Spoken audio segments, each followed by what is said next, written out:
This is Leeds Trinity University.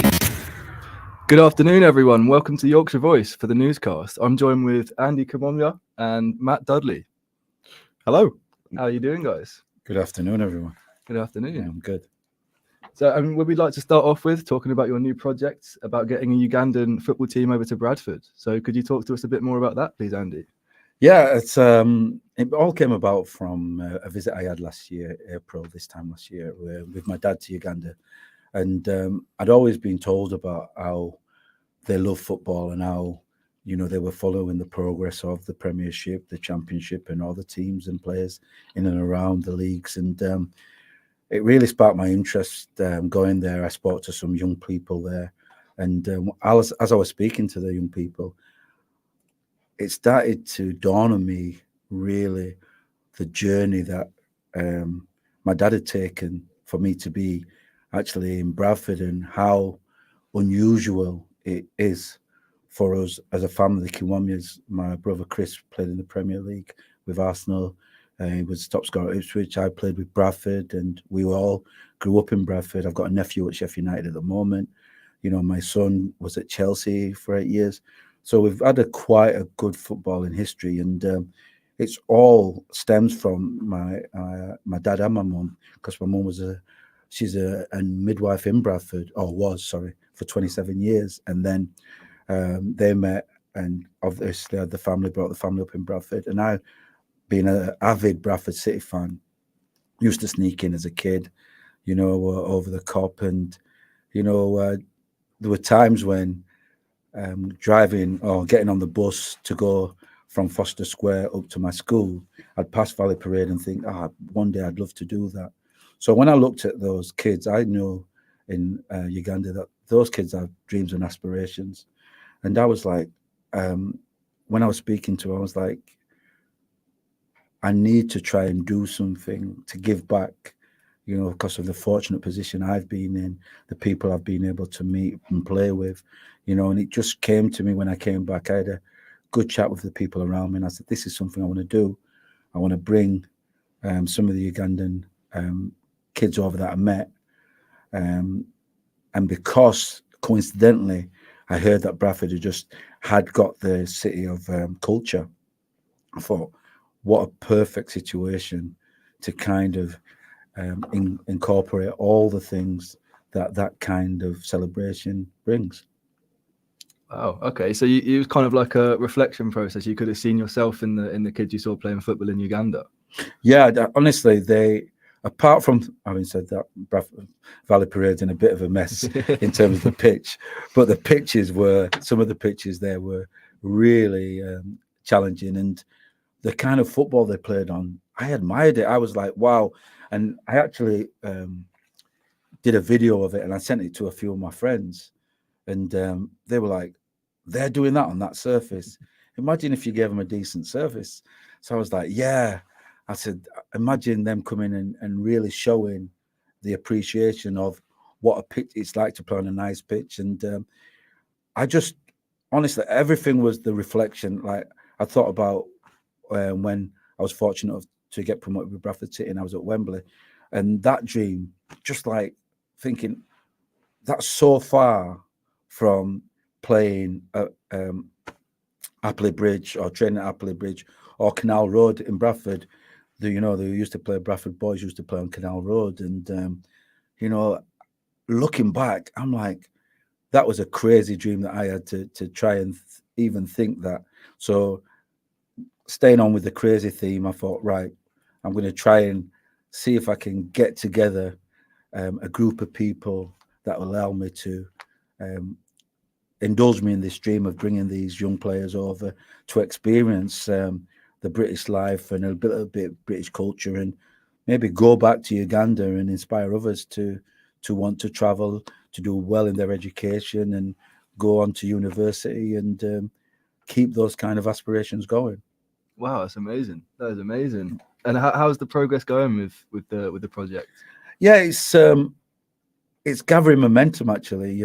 I've had a lot of contact from people in Uganda that have heard about what I'm trying to do and want to be involved. I've had a few people in England and in Bradford especially, come forward and say that they would like to help.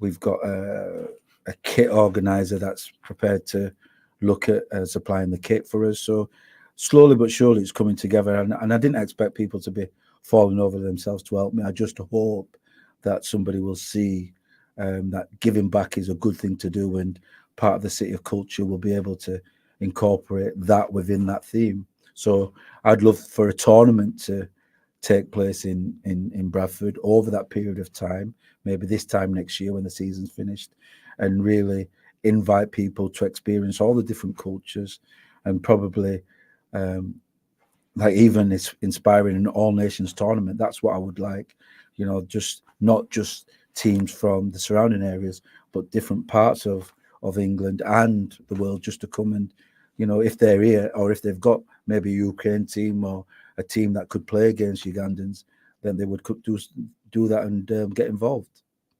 So this sounds like it could very much be the start of something big in about 5-6 years' time. Well, the dream would only allow me to see it past its inception, and hopefully this time next year. But that would be amazing legacy to leave. And it's one of these things. My dad's just come back. He's coming back tomorrow from Uganda, and he's put me in touch with some people. And this word legacy keeps coming up, and it's a bit scary because I went to the graveside of my family, my great granddad and my granddad, and I don't mind saying I cried tears because it made me realize how lucky we are to be in such a great country as England, and have the facilities and have all the education that you access. If you want to have it, it's there for you. There's some parts of Uganda they're using candlelight to read at night, and it's nobody wants anybody to be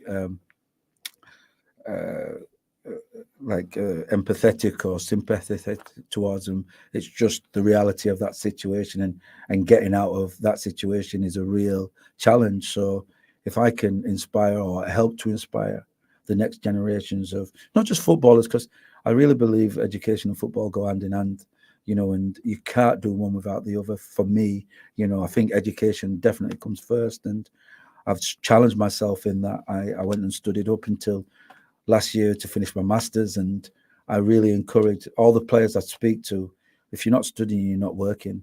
And that's how I see it. Football is such a good and fortunate ambition and talent to have, but don't forget your studies. Yeah, 100%. I mean, yeah, we're both students here, aren't we, Matt? How are you finding your studies? Yeah, no, it's good. It's good. So Andy, what would you need from the people of Bradford, from the local community that you're trying to reach out to? What do you need to almost get this off the ground? Yeah, I need just the support and the direction in terms of what needs to be done, because I've never put anything together like this before. It's funny because I did meet a friend of mine who said, what you're trying to do is a real advanced school trip. And I was like, yeah, that's one way of looking at it. But like as Theo said, I want it to be a little bit more than that. I don't want it just to be some kids coming over. I want them to experience and go back, and then one day want to come back again. But they remember that trip to Bradford as being the starting point of part of their dream, making it a reality. So I'd love the people of Bradford to get involved, to get in touch with me and just say, look, Andy, we can help you do this, or we can help. And then I've had this introduction already.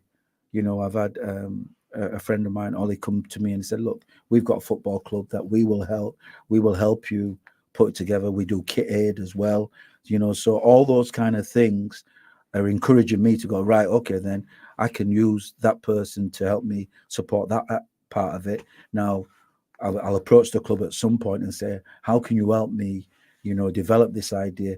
Could I be able to use part of the facility or an organization that you're familiar with that would help me support this idea? I think it's such a good cause to get behind. So I don't think you'll have any, or hopefully you won't have any struggle having people wanting to help, because I know that I definitely would if I was in a position like that. Yeah, and I think that's how the whole idea came about. Like I've said, I don't know how I can help them, and I've said that to him. I don't know, but I came back after speaking to him and said, "Look, I will do my best. That's what I'll do." And when I get text messages even now, they tell me, "Andy, we're training, we're waiting for you. We're waiting to find out what's going to happen." And I'm just saying, "Look, it's all in God's hands. Let's keep going. I've put it out there. I'm working with people, and hopefully, someone will see the things that I want to do as part of something that they don't mind getting involved in." Yeah, 100%, 100%. It sounds like you've got it all worked out. Oh, well, I won't say that, but I feel confident. And I think it's like anything. You've got to really challenge yourself to put yourself out there and ask for help. I don't do that often, but I found that when I do, I normally find some kind of inspiration from somewhere. People come in and helping me, and nobody can do it on their own. I found that in football. I've been fortunate to have some great people around me and supporting me, and that's why I believe this is achievable. 100% it is, and we wish you the best of luck with it. But Thank you. if it's okay with you, we'd like to play you a little clip from a press conference and find your opinion on some Bradford City football from this season. Absolutely. So we've had a chat so far, and here's Graham Alexander's with a quick reflection on the previous season. So here you go. I've been in the game long enough to know after 46 games you are where you deserve to be. There's no luck involved over 46 games. You might look at a result today going somewhere else or a little bit today, but it's over 46 games and you finish where you deserve to be. So the teams that have gone up deserve to go up, and we finished where we finished. But what I would say is I agree with your point that the last 7 games will give us great optimism going into the summer, that there's a framework of a really good team there. And I think we pretty much know where we have to improve as a team and in our approach to things. And I spoke this week about consistency. That's something we have to give ourselves, in longer spells than 6 or 7 games.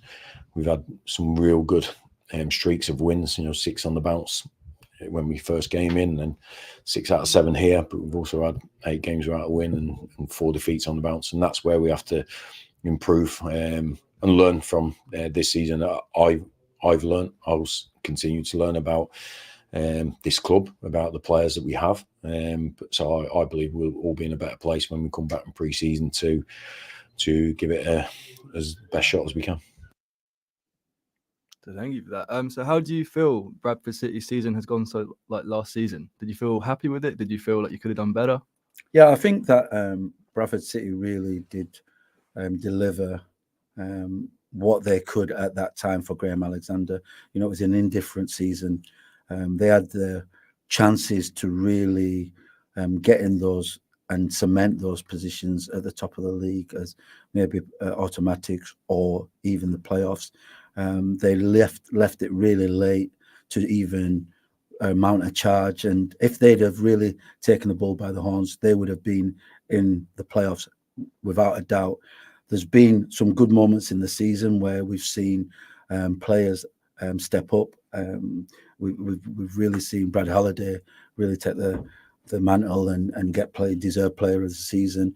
We've seen one of Bradford City's young players come through the academy and establish himself, or is establishing himself in the first team, Bobby Poynton. So those are encouraging signs. I think what we saw at the end was the team rallying to demonstrate that they have got the players there. But I'm a little bit cynical at times sometimes, and you'll have to forgive me. I think when players know that they're at the end of their contracts and they need to play and get a new renewal their contracts, they step up to another level. And I think they came out of their comfort zone towards the end of the season, and more power to them, But what I will have said is that team should have got promoted. That team was more than capable of being one of the top 3 teams in that division. Now, Graham Alexander's come in and he's shown that he can put a run of games together with the players, that sometimes he's not had the players that he could have really made a difference with, the Jake Youngs and the Alex Pattersons. They've not been in the team and they had goals. So when they've been a little bit goal shy, they've not had the players. I think the key for Bradford City is going to be making sure that they keep all their best players fit. that's predominantly what you need. You need your best players fit, because if they're not, and you go into, the players that you're not really relying on, you're hoping that they're having their best time and they have to step up. Yes, they need opportunities, but you're paying the extra money for the experience and the quality. You mentioned Bobby Point in there. Obviously, he's a big Bradford fan himself. Just come through, I believe he came through the academy as well. How do you think he's feeling after this guy? 'Cause this has been his breakthrough season in my eyes. Anyway, I know he was in the squad last season, but this season has really come into his own in his own position. How do you think he's feeling? Being a Bradford fan yourself, playing for the club. How do you think he needs to handle that going forward? I think he's been superb in terms of patience, because he came in and there were opportunities for the manager to play him. He didn't play him. He stayed patient. He didn't. A lot of players would have been upset and lost focus. He didn't. He gained focus in that period, and he's demonstrated what all young players should demonstrate when they're trying to break into the first team, which is the desire and the will to be the best that they can be. Not get carried away. Score some great goals. Equally on Saturday was a smasher. Lovely goal. Yeah. So we can see that he's got the capabilities to be everything that Bradford want, and he adds something to the squad, which the squad's really got no. And I don't want to be critical of the squad in terms of value. We haven't got no sell-on value for the players that have come in. There's these players that we've got are all experienced players that can show what they can do for Bradford City. We haven't got many players that could come in, that somebody from the outside could come in and say, right, we're going to take him and we're going to pay some money for him. So Bobby presents Bradford City with some opportunity to make some money, and that's a good thing. The young players of Bradford in the academy should be looking at that and going, right, there's a window of opportunity, and if we do well, then we'll get that window. Graham Alexander, in the interview we've just kind of listened to there, he mentions about where he knows where he needs to strengthen next season. And over the summer, obviously, they've got quite a long summer, not been in the playoffs, a long time before pre-season starts, a long time to plan and get the foundations in place. As someone who's watched Bradford a lot this season, as you have, where do you think Bradford need to really sort of target in the summer, which is going to make them more of a shoo-in for a top 3 position next season? Yeah, I think this season and the previous seasons was over-reliance on Andy Cook for the goals. They've not shared the goals around, which is something that a lot of the teams in those promotion positions you will see that what they've done is they've spread the goals out amongst the team, and that's what you need to do. So I would say that there's got to be more goals coming from midfield. There's got to be more goals coming from the defenders. Keeping clean sheets is key.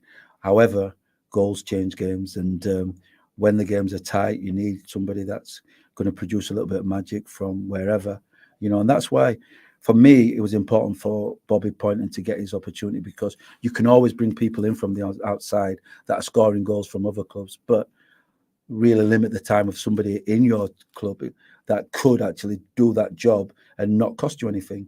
So you've got to be mindful that, yes, experience counts, but goals change games. And if you can go get somebody or get a few players that can spread the goals around, then there's not an over-reliance on Andy Cook. Amazing. So we've got time for one more question, and it's going to be quite a fun one, I think. Would you put yourself in the Bradford team as it is, and would you improve it? In your prime, let's say. In your prime. So how I see myself in the game is like, I'd always want to be in a successful team. So I'd always want to create chances for other people. Now, I played in 4 teams, and those 4 teams, Halifax got promoted when I played in that team. Notts County, I was brought in when Sam Allardyce was the manager. They won the then second division by a country mile. Didn't play many games, but I was in the team when I was called upon. Obviously, in the non-leagues, I played at Nuneaton Borough. We got promoted, but I also got promoted at Bradford City. And the stats at Bradford City will not be about goal scoring.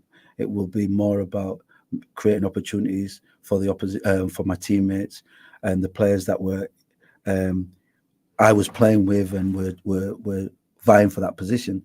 So to answer your question, everybody thinks that they can play in any team at any time, right? But what I would say is, I know the team would have been better off for me being in there, because on my day, I would like to go past people, and I was an individual that wanted to create chances for my teammates. So it wasn't about me scoring goals, but I know the team would have scored more goals with me being in it, because I would have created those opportunities when games were tight. That's what I think. And any Bradford fans that have watched me play will know that, you know, there'll be moments in game, and I've said it in commentary. You know, I've been asked many times, what does it take to change a game? And it's just a moment. And you need players in your team that can create those moments. And hopefully Bradford fans will remember me being one of those players.